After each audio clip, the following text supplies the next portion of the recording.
hands. And he came up to me, and not just me, but to so many other people.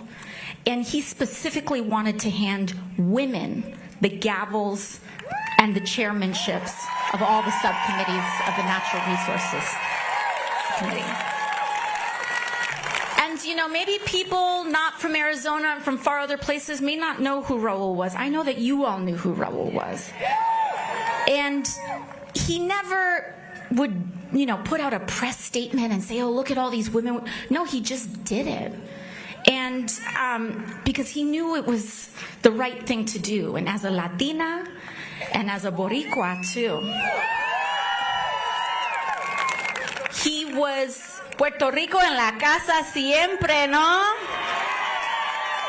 Con mucho amor a mi Chicano y Mexicano. But Boricuas, you know, we're loud. We're always, I guess we're all loud, but... But, you know, and I think that's also a reflection, his work and commitment to public lands, to the public good, and also to making sure that Chingonas had the keys, was a reflection of his love, not just for Tucson, but for his daughter, his daughters Adelita, Raquel, Marisa, and his wife Mona. So I just want to send them so much love in this moment and let you all know that because of Raul, I will always be loyal to the people of Tucson and fight for you the way he would have wanted. So as we're in this moment of grief, it's not just, I hope we all come together and ensure that we carry on Raul's vision and his commitment and legacy, and we continue to choose and send people that make Tucson proud and that are committed to the public good. Now, let's get to why we are all here today. Because we're all here and we share in the frustration and the heartache from watching people in power actively tear down or refuse to fight for everyday working Americans like us. We're here together because an extreme concentration of power and corruption is taking over this country like never before. And we are here, most importantly, because we know that a better world is possible.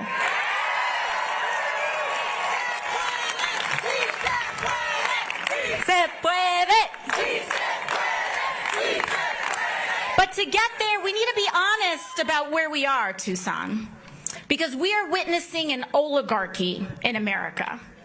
When those with the most economic, political, and technological power destroy the public good to enrich themselves, while millions of us pay the price. And our political system is ill-prepared for this abuse of power. In fact, much of our political system enables this abuse of power, starting with the role of money in politics. But I'm here to remind you that we are not powerless in this moment. People are starting to put the pieces together. And ironically, the most divisive forces in our country are actually bringing more of us together than before. And that's important. And I want to let you all know, in every single stop that Bernie and I have had in the last couple days, we were in Nevada a couple days ago. We were in Greeley, Colorado, way out there in Colorado. We went to Denver. Every single stop has completely blown out all attendance projections. 3,200 people in Las Vegas. Out in Greeley, we went to a Republican congressman's district, Gabe Evans, who, you know, he just got elected. He just got elected. Usually your first 3 months on the job, you're on your best behavior. This guy hasn't held a town hall once. So we said, you know what, let's go out there, we'll hold our own town hall. We thought wildest dreams out there in Greeley. We thought maybe 2,000 people would show up. 11,000 people. came out to Greeley. Then we went to Denver. And now in Denver, Colorado, again, our wildest dream, we were like, maybe we can get like, what if we got like 20,000 people out in Denver?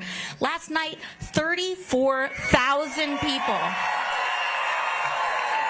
in Denver showed up. And as you can see here in Tucson, we originally, do you need a medic? Do you all need a medic? Can we get a medic out here? Sorry, folks, we're going to pause the program. Can we make sure we get a medic out here, right here in the middle of the crowd? Thank you, officer. Let's hear it for our first responders. All right, they're going to come through here. Let's make a way. Let's make a way. Let them walk through. Let's get a medic out here.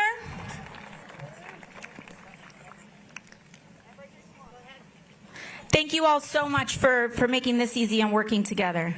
We're going to make sure we got a medic. Thank you for everyone holding up your hats so we can see where they're at.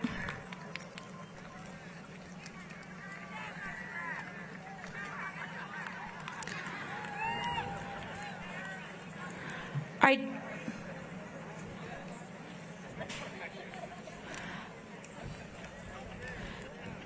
Have they found them yet? Are they okay? Not yet? All right, we still need medics out here.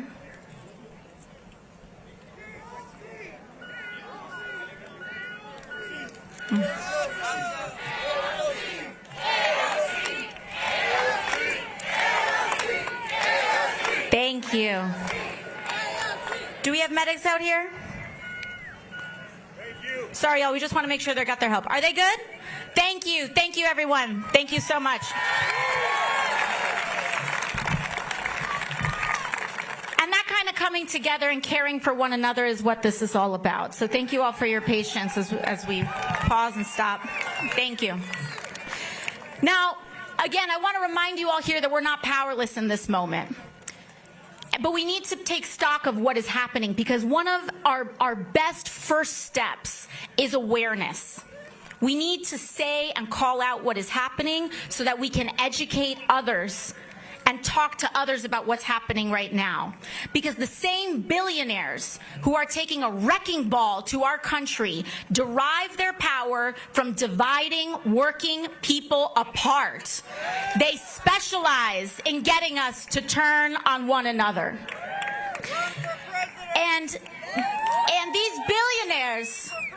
these billionaires bankrolling some of the most divisive media and some of the most disgusting, hateful posts that we see on social media, on television media. They want to divide us along lines of left or right, race and gender, creed and culture. And they will throw out every label and judgment and cultural debate in the book to keep us distracted, folks. This is what the focus on trans kids is all about. Come on, 1% of the entire population. If people want to have conversations about that, take it to the NCAA. It doesn't need to be on the floor of the United States Congress. We need to be taxing the rich on the floor of the United States Congress. We need to be establishing guaranteed health care on the floor of the United States Congress. Not erasing American history on the floor of the United States Congress. We need to be passing a living wage on the floor of the United States Congress. And we're going to send a message to Donald Trump and Elon Musk and every Republican in the state of Arizona that we will not be distracted. We got our eyes on the prize, and we will build the nation that we want for ourselves. Now, I understand that Donald Trump and the Republican Party's disdain for the working class doesn't just come from not being raised right. It's a shorthand for the right wing's entire political agenda and a certain ugly kind of politics that at its core is about lying to and screwing over working and middle-class Americans so that they can steal from our health care, Social Security, and veterans to pay for tax cuts for the rich and bailouts for their crypto billionaire friends. But there's a word for this kind of thing, Tucson. You know it? Corruption. I'll say it in Spanish. Corrupción. Que los corruptos vayan. And seeing all of this stack up, from how overwhelming and selfish all this looting is to the constant barrage of phone notifications and headlines day to day, is enough to make even the best of us want to give up. Want to give in to despair. And trust me, I want you to know that if you feel that way, I get it. I do understand. Because when the system is stacked against you, it's hard to feel like anything you do matters, that we matter in our democracy. And it is easy to give in to despair. And I can tell you, for a while there, when I was waitressing and working double shifts and never able to get ahead, and just when you think that you're close enough, you take 2 steps behind, you have to go, you get sick, you get a hospital bill, whatever it is, it's like you can't keep up. And when I was in that space, I did try to give up. I tried to stop caring and just keep my head down and work my shifts and accept that this is just how things are. But I'll tell you, Tucson, that's no way to live. It's no way to live.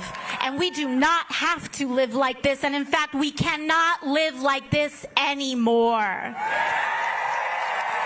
I'll tell you, Trump sees the immense pressure that working people are under. But his answer to that pressure is an America where it's just every man for himself. A kind of Darwinistic society. And now that he's back in power, we can see it clear as day. Trump handed the keys of government to Elon Musk and is selling the country for parts to the richest people on the planet for a kickback. And in exchange, those billionaires will back his campaigns and those of his allies.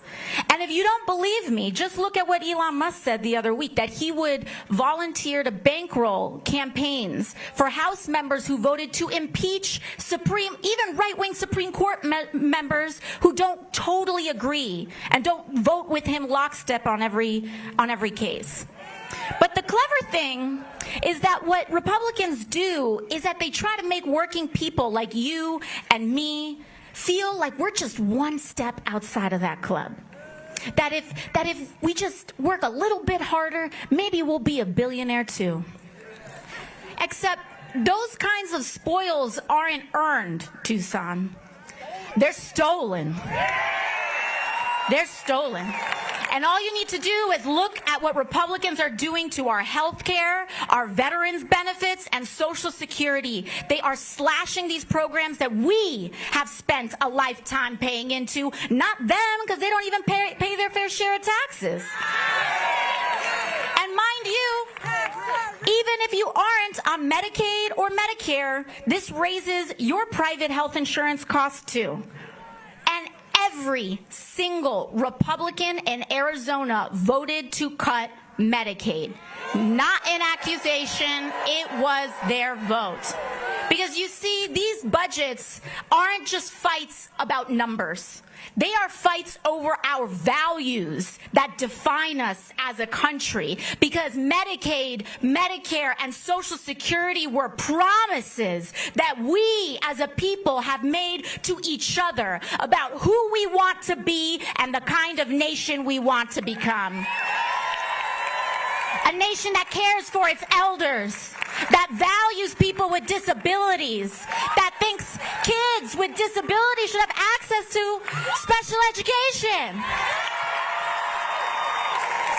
But these promises that we've made to each other are not promises from politicians to the people or charity from the rich to the poor. These are promises that we make to each other. We pay into each other. We, neighbor to neighbor, friend to friend, teacher to student, worker to worker.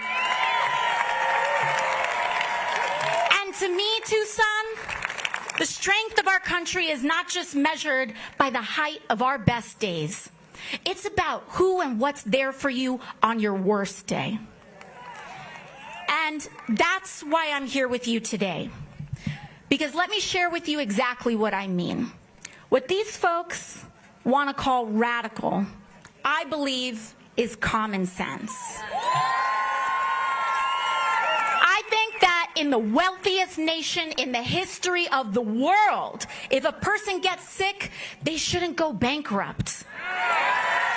I believe that a minimum wage should cover the minimum cost to live. Common sense. And Tucson, I believe that homes are not slot machines for investors and big banks to extort working families out of every last dollar that we have. Home is sacred, and you deserve a government that fights to help you keep an affordable roof over your head.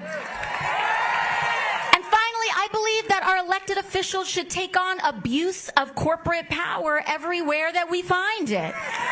We must get big money out of politics and make clear that our country is not for sale. That's why I don't and never will take money from industry lobbyists or corporations.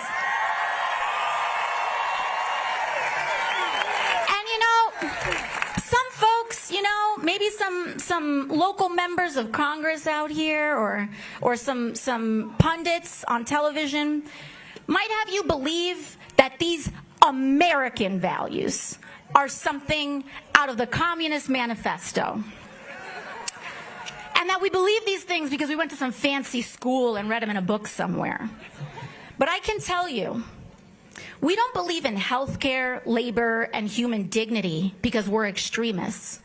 And I don't believe these things because I'm an extremist. I believe these things because I was a waitress, Tucson. Because I scrubbed toilets with my mom to afford school. Because I've worked double shifts to keep the lights on. Because I did lose my dad to cancer as a kid and had to see my mom open the hospital bills a couple days after. And I know that we don't have to live like this anymore, Tucson. I don't want to live like this anymore, and we deserve better than this. And it's not just about Republicans. We need a Democratic Party that fights harder for us, too. And that means communities choosing and voting for those Democrats and elected officials who know how to stand for the working class. In Arizona, I want to thank you for working so hard to continue to make that happen. It was Tucson that sent a man like Raul Grijalva to Congress. And I know that you will continue to make us proud in Congress as well. In fact, one thing I love about Arizonans is that you all have shown that if a U.S. Senator isn't fighting hard enough for you in the Senate or elsewhere, you're not afraid to replace her with one who will and win. And that's how you got Mark Kelly and Ruben Gallego. And that's not all. Last week, when other Democrats caved in the Senate, your senators stood strong against the D.C. pressure and voted no against the Republican spending bill that cuts billions for the working class. Arizona stood up. Arizona had a spine last week, and I thank you. In fact, all the Democrats who represent a congressional district in Arizona also voted against the bill. So I want to shout out Representatives Yasmin Ansari and Greg Stanton for their courage. Defend them, Arizona, but don't stop there. Because you know who did vote to gut Medicaid and jack up health care costs? Every single Republican in the state of Arizona, including Representative Schweikert. So you know what that means. You know what our mission is here, right? This whole state needs to come together and give Schweikert the boot and replace him with a Democrat who fights for the working class. That's our mission for the next year, and it doesn't stop there. Every down ballot race matters. This fascist administration didn't come from anywhere. They have planted the seeds for years. PTAs, bullying people out of school boards, city councils. It's time to put our glasses on. We got an Air Force show out here. They're our backup today. We need to pay attention to every local race on the ballot, Arizona. We're taking the state over. We're taking it back. And we're going to fight for the future that we deserve. Si se puede. Vamos a hacerlo. Lo vamos a lograr. Beyond elections, our task is to build community. Block associations, neighborhood groups, volunteer groups, church organizations, PTAs. Community is the tissue and the infrastructure for us to win. Union drives, standing with our farm workers. Standing together is how we win. Because community is the most powerful building block we have to defeat authoritarianism and root out corruption. It's not a mistake that all of this backsliding is happening after COVID, when we were isolated and apart. But then after that, they tried to keep us isolated and apart, because when you don't know your neighbor, it's easier to turn against them. So that's why what you do matters. Showing up to the community board matters. Showing up in person matters, because it becomes so much harder to hate someone you know. That is our mission. Don't think it's too small. There is no act too small in the next couple years. So I'll end where I began. We might all come from different places, Tucson, but we share a lot of the same experiences. So to all those who came here today unsure of whether this is where you belong, I want to say that you do. And truly, if you're here today giving this a shot for the first time, I want to let you know, no matter who you voted for in the past, no matter if you know all the right words to say, no matter your race, religion, gender identity, or status, no matter if you're a dreamer or a U.S. citizen, no matter if you disagree with me on some things, if you are willing to fight for someone you don't know, you are welcome here. If you're willing to fight for working people, regardless of who they are, how they identify, or where they come from, you are welcome here. Because here, everyone is valued. But I will say this, to those leaders on either side of the aisle who are willing to put their fellow Americans down so that they can get ahead or feel better about themselves, those folks might best find a home somewhere else. Because in this house, we stand together. Because here, we know that together, without exception, is the only way that we can win. I hope you see that this movement is not about partisan labels or purity tests, but it's about class solidarity. It's about the thousands of you who came out today to stand together and say our lives deserve dignity and our work deserves respect. No matter who we are or where we come from, we are here today to make a sacred promise to each other. Because our goal is not just to come together, share a few inspiring words, and then go back to how things were. We can't go back to how things were. Our goal today is to commit to building the kind of country we all deserve. So I want you all to look around. These are your brethren for the fight for our future. And I want you to look around. And if I can offer one assignment before we all depart here today, it is to leave this place connected to a new person you didn't know coming into this place. And I want you to turn to the people around you and greet someone you don't know.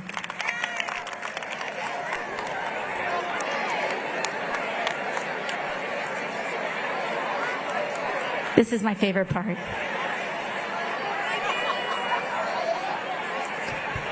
Now that we've done that, we're here to again make that promise, to take care of each other on our worst days, and to share in the successes of our best. Thank you, Tucson.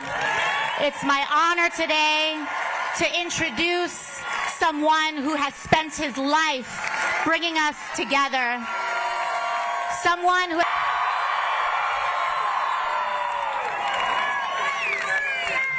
My only problem today is that I don't know what I can say after what Greg and Alexandria have already said. But when people think about the future of this country and whether we have the kind of political leadership we need among the young people of America, you're looking at these guys right now. And I just want to say a word or two about these fantastic and courageous members of Congress.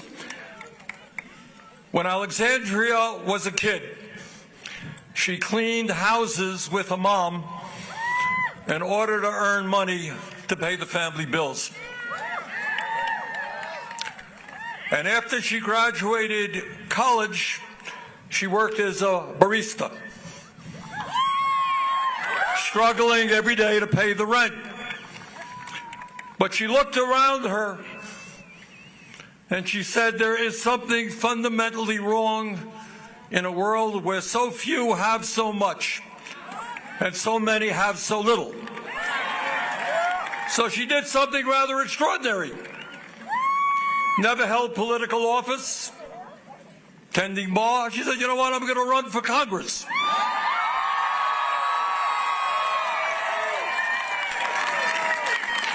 And then people said, you're out of your mind because you're running against one of the most powerful guys in the U.S. House. How can you do that? But you know what she did? What she did, she went out to her friends who held similar concerns, said, get involved with me. They started with no money, and then they raised a few $1,000s, and they knocked on doors. And they talked common sense to the working people of her district. And on election night, she won. Now, my point is not just to praise this wonderful young lady. My point is to tell you that there are Alexandras and Alexanders in this crowd right here. And there are Gregs and Alexandrias all over America.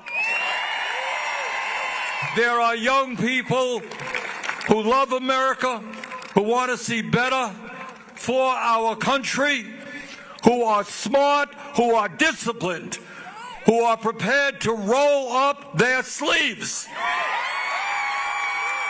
and take on a billionaire class which is destroying working families all over this country. And this guy here, known for a few years, came to Congress, and because of his leadership skills, he became chairman of the Progressive Caucus in a 2-year period. And not only in Austin, but all over the country, he is doing a great job. So I just want to thank Alexandria and Greg, not only for being here today, but for inspiring millions and millions of young people all across this country.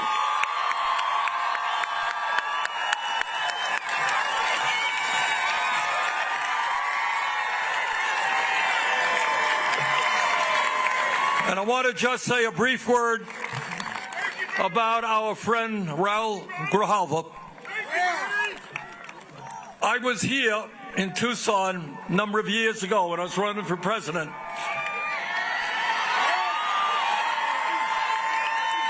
And at that point, you know, we didn't have 20,000 people coming out of meetings, and I wasn't very well known.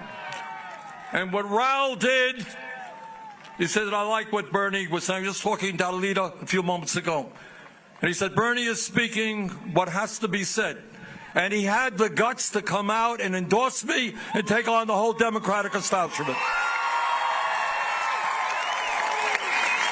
So we will never forget Raul Grijalva and his dedication to the working families of our country. Look, my message today is simple. And what this crowd tells me, and by the way, we had 36,000 people coming out in Denver. We had 15,000 in Tempe, and now we got some 20,000 here.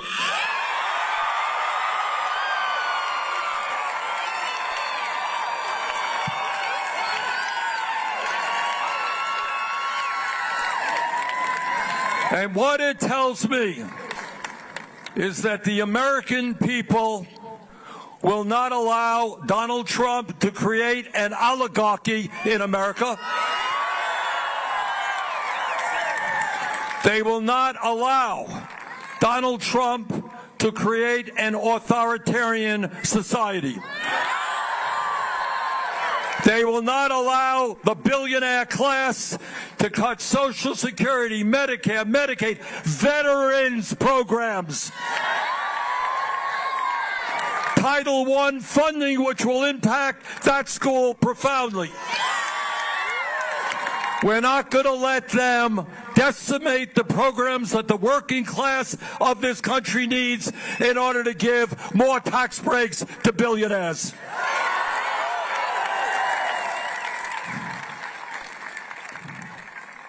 Now, right now in America, you have what we call an oligarchy. And what an oligarchy is about is a handful of billionaires controlling our government. Now, some of you may have seen Donald Trump's inauguration. See it? Well, I had the unfortunate position of being in the front row. Not a good position to be in. And what I saw...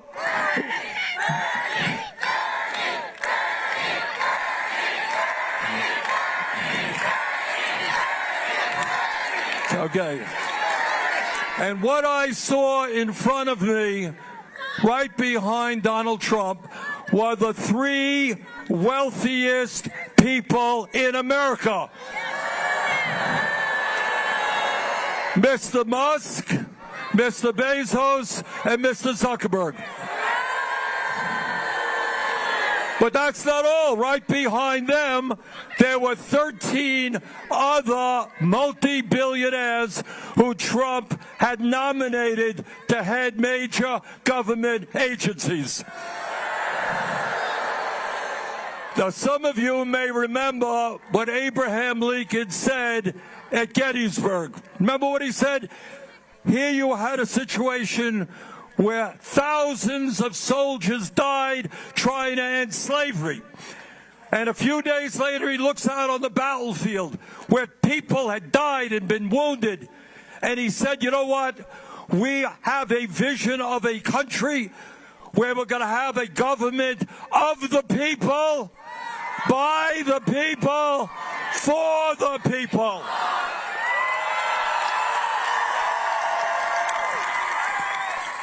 Well, Donald Trump has a different vision. He wants a government of the billionaire class, by the billionaire class, and for the billionaire class.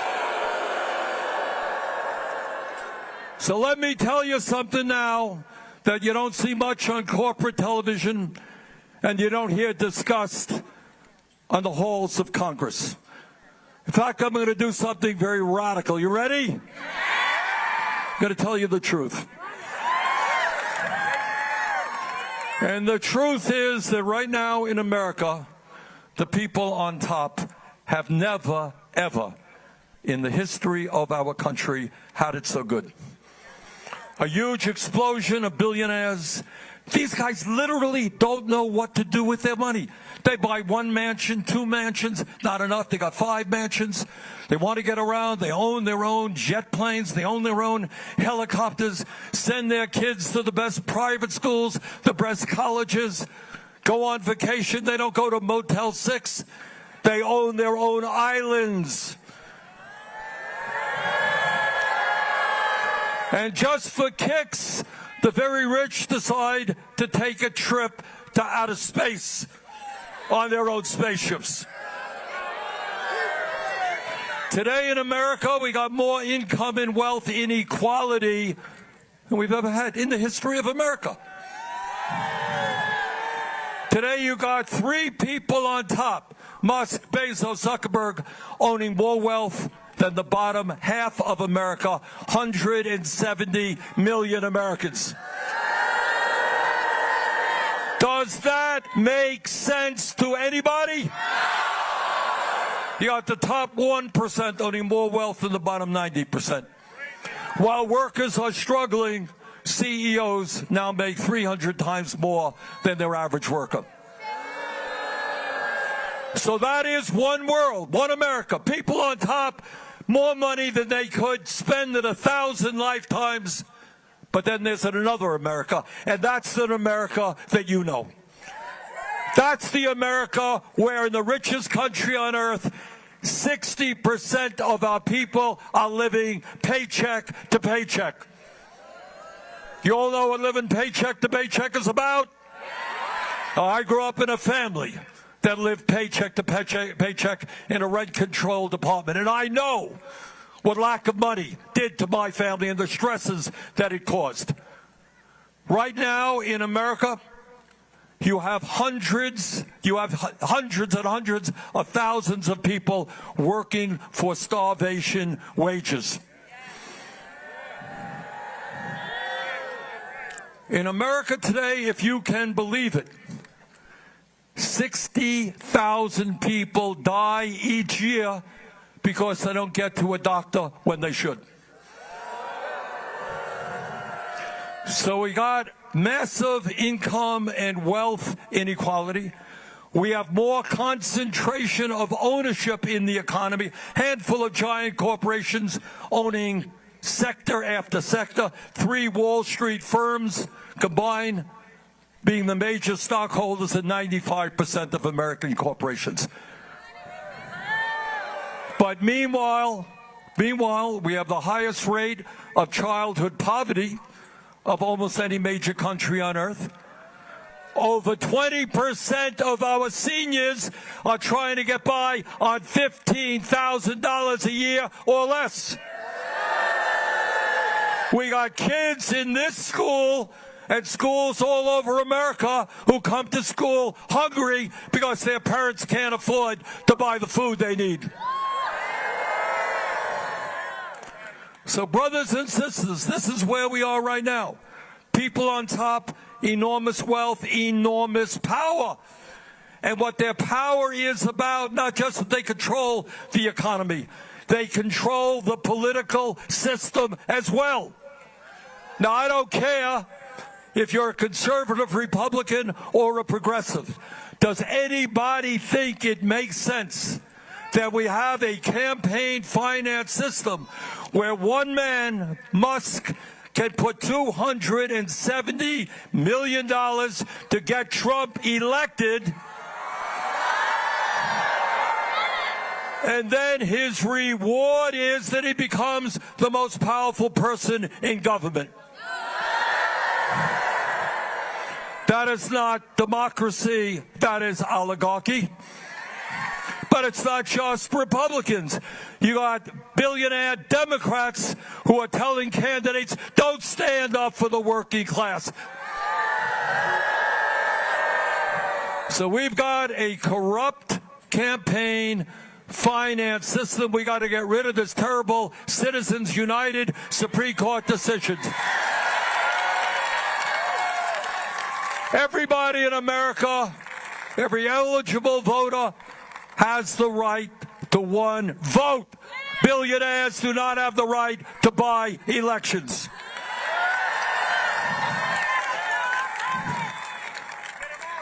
But what Greg and Alexandria were talking about, it's not just standing up to Trump's attacks on Congress, his attacks on the media, his attacks on the courts.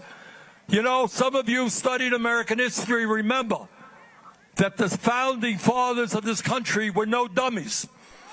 They had taken on the King of England, the most powerful guy in the world, and they said, you know what? We don't want to create a nation in which one person like the King of England has unlimited power.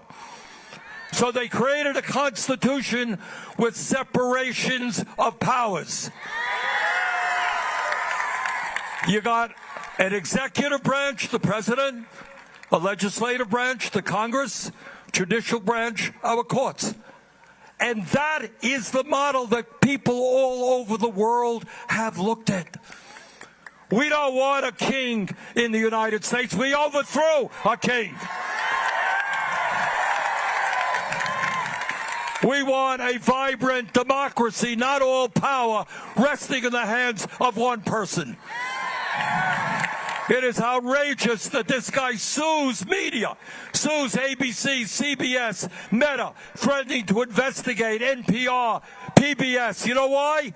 Because they dared to be critical of him. Oh, his feelings were just crushed.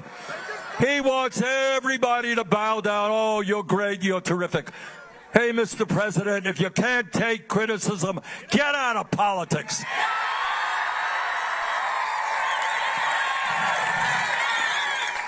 And for the first time, you know, there have been Supreme Court decisions that I have profoundly, as many of you have, disagreed with. Citizens United, terrible decision.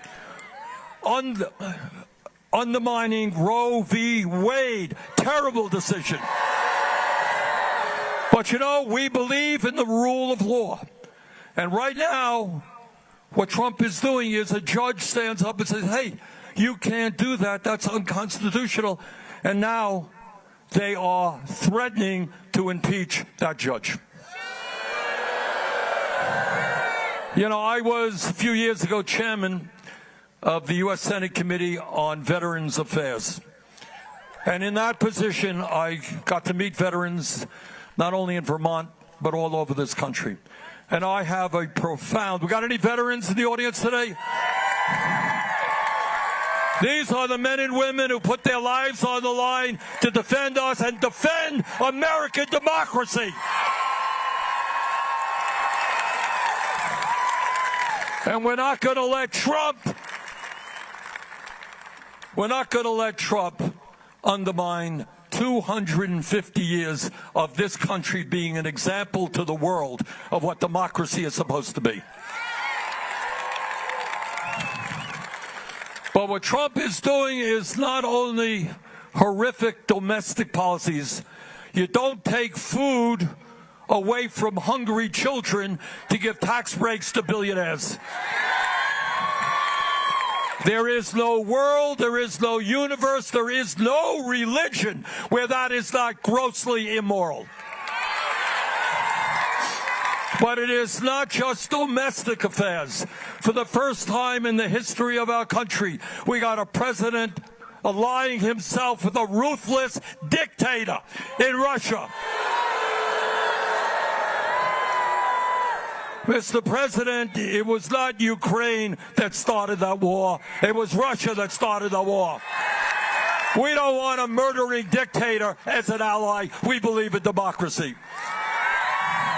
And we don't believe that we should continue funding the murderous Netanyahu government that has destroyed the people of Gaza.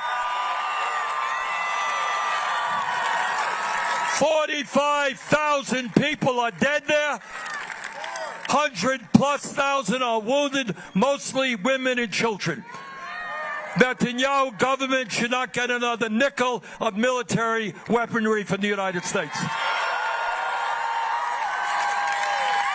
And if you can believe, as bad as all of that is, what they now want to do is force the 2 million people out of Gaza. and build some playground for the billionaire class. Unbelievable. Our brothers and sisters, and Alexandria made this point, Greg made this point. We're going to fight Trump at every step of the way. And the crowds that I have seen tell me the American people are prepared to stand up and fight.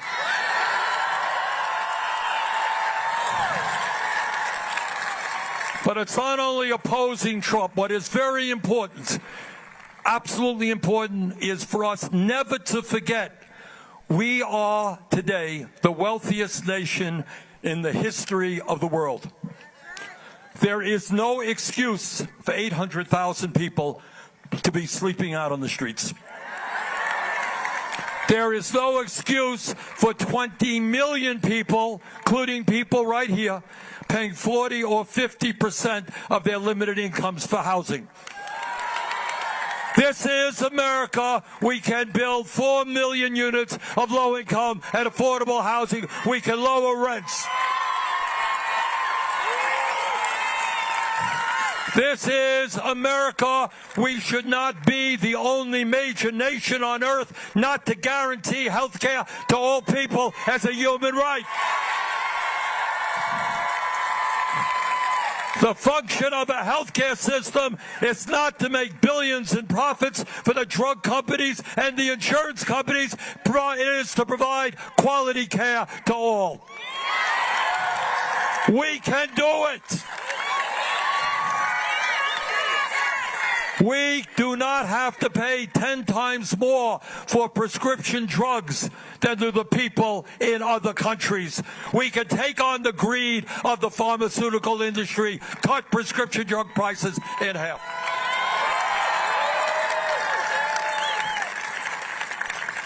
Brothers and sisters, we live in a competitive global economy. We need to have the best educated workforce in the world. We need to make sure that all of our kids, regardless of income, get a quality public education. We got any teachers here? Thank you, teachers. And when we talk about quality public education, no teacher in America should start off at less than $60,000 a year. These kids here in Tucson, kids in Burlington, Vermont, in LA, California, they deserve the best education in the world. We can provide it to them.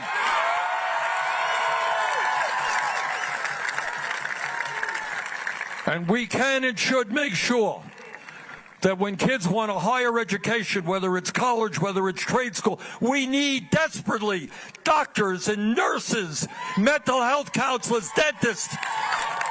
We need sheet metal workers, carpenters, bricklayers. We need construction workers. We need a system that trains people to go out and do the work that needs to be done without going bankrupt. We should be making all of our public colleges, universities, community colleges tuition free.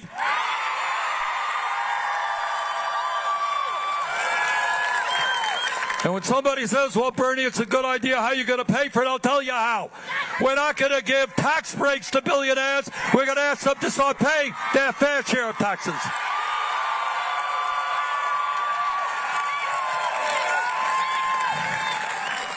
And now in, Washington, Alexandria, Greg and I, we hear from our colleagues a whole lot about freedom. Well, if we're going to talk about freedom, let us understand that the women of this country must have the freedom to control their own bodies, not the government.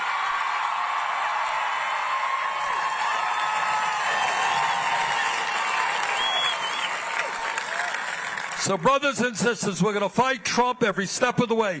And what you're saying here in Tucson, and I want you to know, what you're doing here in Tucson impacts not only Arizona. The whole world is watching.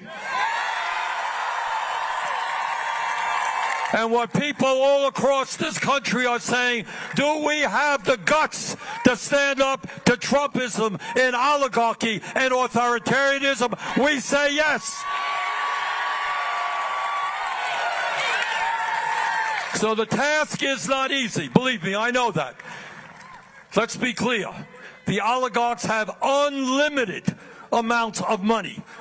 You know, what for you is a cup of coffee, for them, $5 million, $10 million doesn't mean a damn thing. They got unlimited amounts of money. They control the media. They own the media. They have tremendous power over the political process. But this is what I believe.